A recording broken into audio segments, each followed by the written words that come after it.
na naisip ko na to look back doon sa aking past, sa aking nakaraan.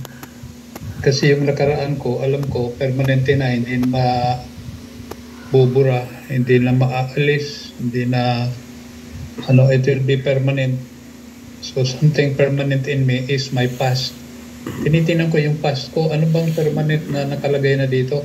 Meron na ba akong mga treasures dito sa past ko na hindi na mawawala, hindi na maipapalit at hindi madala kahit saan.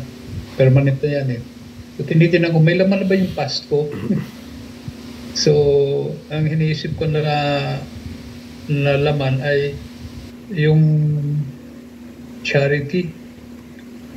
Above everything else, charity.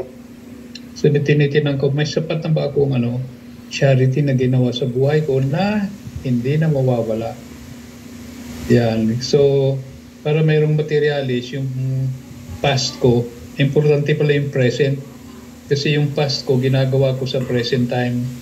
Sa present time, foremost lagi sa buhay ko ay charity. To charity. At sabi naman ni St. Paul, what is love? What is charity?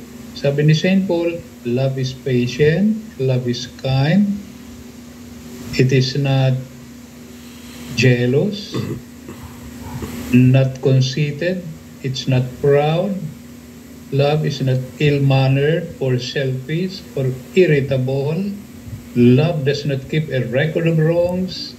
Sabi ko, ang ganda naman ng ginawa, kinatahan ni St. Paul tungkol sa pagmamahal. So ganyan, yung pagdating na ng mga ganitong panahon, I look at my past.